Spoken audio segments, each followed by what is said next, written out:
Continuing on the custom card review streak, we're going to be talking about, what's that? That's a false Super Saiyan Goku, and it's coming in from Ben. But before I go ahead and read the message inside Ben's card, send me custom cards over to bhfcustomcards@gmail.com so I get to your custom card as soon as possible while I'm getting all of these recent custom cards out the way. So Ben says, here are two cards from two very different yet unappreciated areas of DBZ, and it's a LR Boo that goes through every stage, I believe, as well as a false Super Saiyan Goku. Absolutely, false Super Saiyan Goku for sure deserves a card in Dokkan. Absolutely. Does he even have a card in Dokkan? I don't even think there exists a card for this guy in Dokkan. Does this version of Goku deserve a Dokkanfest? I'd probably say yeah. Absolutely, a Dokkanfest TUR? Yeah, a monthly Dokkanfest TUR? Oh, absolutely. For sure. So, with that being said, let's go ahead and see what we got here. I did look a little bit through the card, and I am not gonna lie, he seems alright. So, let's see. So, the name of this card is Iguana Street Rumble Goku, and his typing is, of course, STR. And his leader skill is, let me make sure it looks good on the screen. No, of course, I'm blocking it. I always gotta move myself over.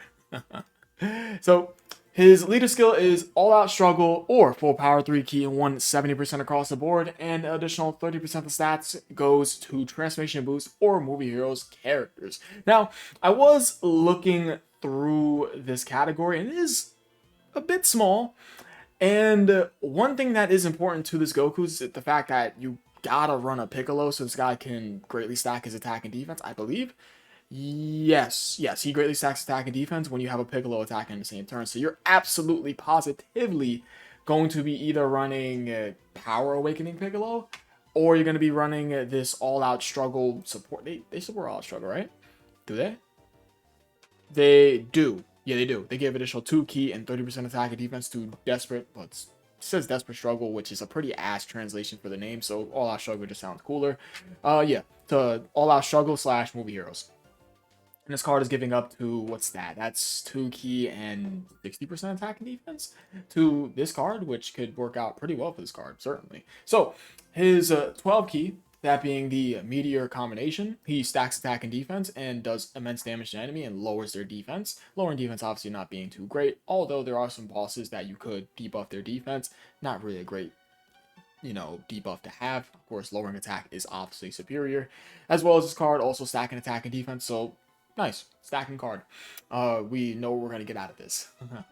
So, and the unit super attack, that being the strength of Saiyans and Namekians. This card greatly stacks attack and defense and the unit super attack effect, of course, as well as doing immense damage and lowering attack and defense. And you, of course, can activate it when you have a Piccolo attacking in the same turn. So, that is good, of course. This card can now attack debuff as well as greatly stack attack and defense, which is why I would say you preferably want to run Power Awakening Piccolo or this all-out struggle support Piccolo and exchange Vegeta. You'd more than likely run, or fuck it, just run both. Maybe. No? Could you? There are some good units on this card's 200% leader skill. I mean, you have the new Gohan, you have the UC Broly Trio, you have Broly himself, you have Beast Gohan, and that's just a couple of options just to name. One thing that is negative about this leader skill is the fact that it is pretty small, and it's carried off of the new top-heavy cards that have just arrived in Dokkan. Now, with that being said, well, Beast Gohan didn't just arrive, but, I mean, Jiren's there. He's fairly newish. No? Not really. Not really. He's not even a year old, but still, he's still within this year. A couple months. But with that being said, passive.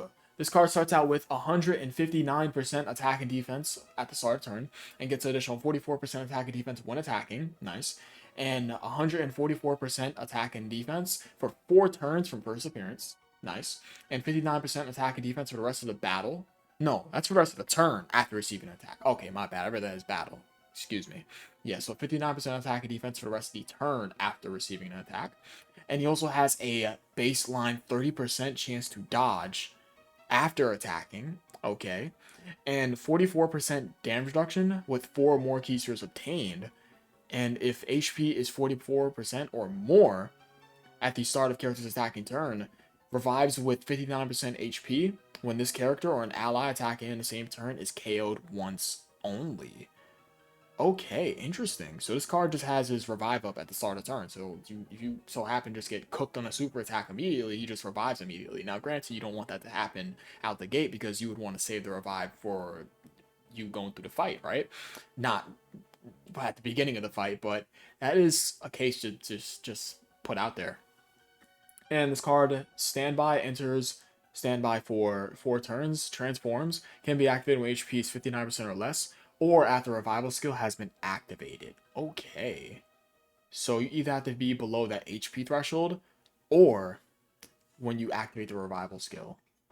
Alright. So this card is definitely a slot 2.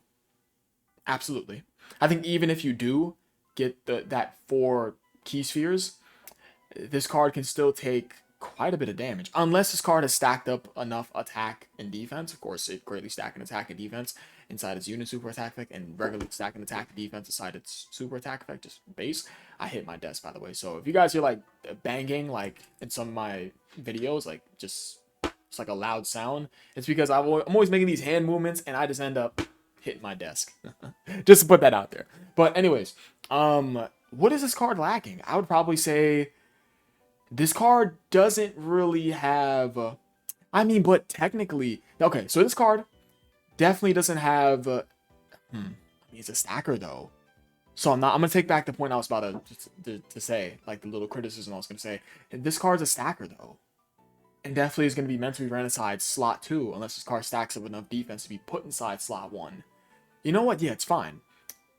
Only a 30% chance to dodge after attacking. You know what's crazy? This card seems Dokkan-esque. Absolutely.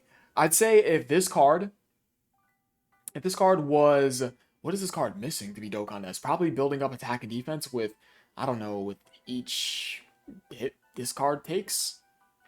Yeah, because this card on the defensive end only has a 30% chance to dodge after you attack, as well as 44% damage reduction and 4 more keysters obtained, as well as a revival in its back pocket, which is obviously nice to have, and of course, a attack defensive buff from their passive, well, his passive, to his super attack effects. Yeah, because, this card's just regularly stacking attack and defense. I mean, a stacker, you pretty much just want this card to stack up enough to go ahead and get to your standby and just be goated. Because I saw the standby, and the standby is very good. Very good. Yeah, but this card does lose the stats from 4 turns from first appearance.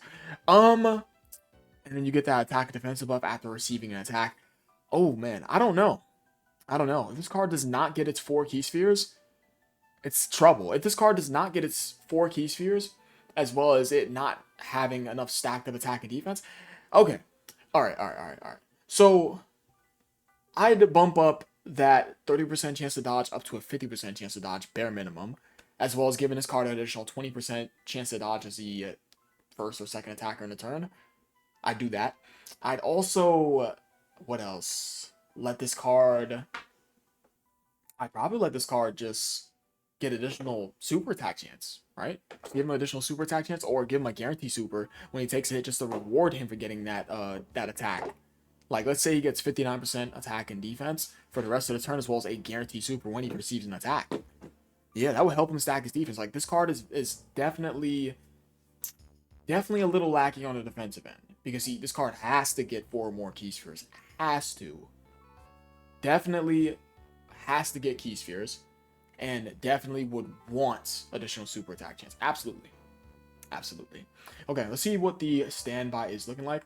So, the new super attack, that being the continuous Kamehameha, 100% attack and defense 1 turn, very nice, while doing immense damage to enemy, and greatly lowering attack and defense. So 100% attack and defense 1 turn, as well as greatly lowering attack, is very good. And this card starts out with 244% attack and defense at the start of turn, and 159% attack and defense when attacking, very nice.